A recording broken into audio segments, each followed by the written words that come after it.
a child that claims he or she can hear, see, or sense things, and you don't know how to help them? Are you having trouble with helping a child cope with feeling safe during these experiences, or are you having a hard time accepting it because you don't believe in those types of things? Well, if you've answered yes to any one of those questions, this video is for you.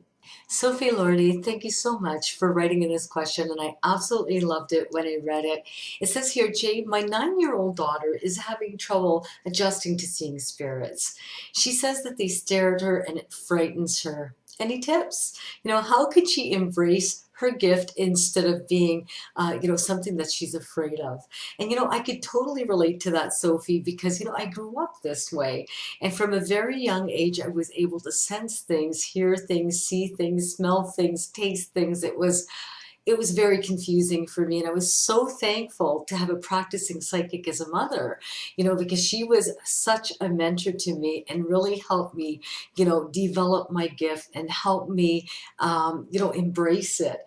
But there were a lot of little mechanisms that she used that I'm hoping to pass along to everybody out there, actually, who has a child that they think may be gifted. Now, my mother used to tell me that a gift was God's influence flows through. And she says, Jay, you're special because God has used you as a vehicle to, give you these certain little things, extra special little things that perhaps other people really don't have.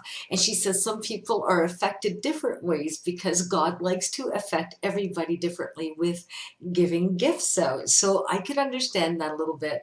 Now, God was always referred to as my creator. So there was never really any religion tied to that. And that's entirely up to your practices. And I, of course, would respect that. But my mother kept it free of any type of religious belief because at that age, I really had trouble really understanding what religion was. So really, no need to really bring that into that unless you really kind of want to discuss that with your child. Now, when it comes to seeing, and it is a little bit scary because you're seeing things that other people can't see.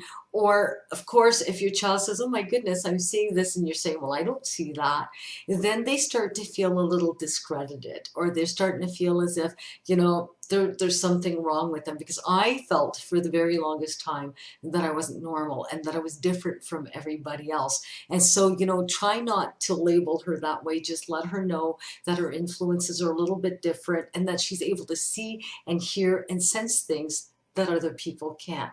Now, when it comes to that, you need to give her some coping mechanisms. My mother gave me a few, and they were amazing for me, really helped. And the first thing was when I came to, experience the vision of spirits. Some of them are not pleasant to look at, and especially grounded ones were not pleasant for me to look at. But my mother always made me understand that they could not hurt me. These were energies that God would have given me certain protections that I can never be hurt by these things. There's no way. Maybe it's a little frightful to see because it's different, but that seeing it will never hurt you. Maybe be frightening, but there's ways of protecting yourself. Now, my mother used to teach me how to surround myself with white light. She would have me close my eyes, and she would have me just repeat, I am bringing in the light to protect me while I see, hear, and sense all of these things that nobody can. And it was the simplest little thing for me. Right away, I got so used to just closing my eyes and bringing in white light. As soon as I felt frightened of anything, and as soon as I felt protected by that white light, I felt like it was like a bulletproof shell that nothing could penetrate that white light. My mother ensured me that nothing could penetrate that white light. She also gave me tools of divination. Now, tools of divination for me, crystals. She gave me amethyst for clarity to help me have clearer visions, and also crystal quartz and citrine to absorb negative types of energies. She taught me how to cleanse my crystals, how to put them under moonlight, and how to have them near my bed when I slept. And I actually used to take my amethyst and put it inside of my pillowcase, and I used to tuck it in there. And so long as I had my amethyst close by, I felt very safe. The other thing my mother gave me was a beautiful little necklace with a crystal quartz at the end as a little pendant. And I used to wear that and I always felt very protected. And she told me that if I was afraid, all I had to do was hold this crystal, bring in the white light, and nothing could hurt me. Now, for a 9-year-old, that's as far as I would go, because the thing is, you need to give her something to cope with. You also need to educate her as to what she's sensing, feeling, that kind of thing. So there are different resources on the internet. And of course, I had done a few videos that you may want to look at with her. One is on clairsenses, and I'd suggest you look at these videos by yourself before you introduce your child to it, because you may not find it suitable. And of course, these are entirely up to you whether you want to do these things or not. But Sophie, I'm going to tell you these videos are amazing to help you understand what clairsenses are. What are these things that she's experiencing, and how is she experiencing these things through vision, through hearing, through sensing, through smelling, through just energy that she's sensing around. And you have to determine how, how these things are working out for her. Because if she's only visual, then you'll be able to deal with those things. If she's only hearing, then you'll be able to deal with those things. But the more information you have, and the more you educate yourself and expose her to that.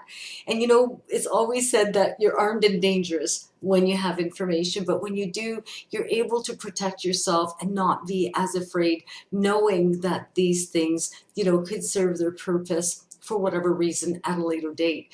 Now, you can also let her know that she may outgrow these things, or they may stay with her if if she's going to keep these gifts. Some children do outgrow them. Usually by 9, I'm going to tell you that's usually a gift that's going to stay. I used to see at 9 years old, and I continued seeing all the way through, and I still do to this day. But I would, encourage you to also do your homework on the internet. Look up crystal child, look up, indigos, look up all kinds of different types of terminologies, and, ask her about these different things that you're learning, and she'll clue you in as to how she's seeing or hearing or sensing. And then from there, you will be able to help her, be a little bit more open and receptive to protecting herself. You can also teach her how to smudge her environment to make her feel safe. And, I have videos on all of these wonderful things. So you might want to go check it out. And of course, educate yourself and your daughter. And this goes for everybody out there. There are so many gifted people out there, and God's influence does flow through in so many different ways. Some people just see, some people just hear, and then some people have the whole ball of wax. But I want to thank you so much, Sophie, for this question. You've helped so many people with this. And, if anyone out there has a question that you want to ask, or you're looking for some advice or some guidance or just some inspirational words, don't be afraid. Just go ahead and just ask Jay. Until next time, get busy and go ask questions. I love you guys. Bye-bye.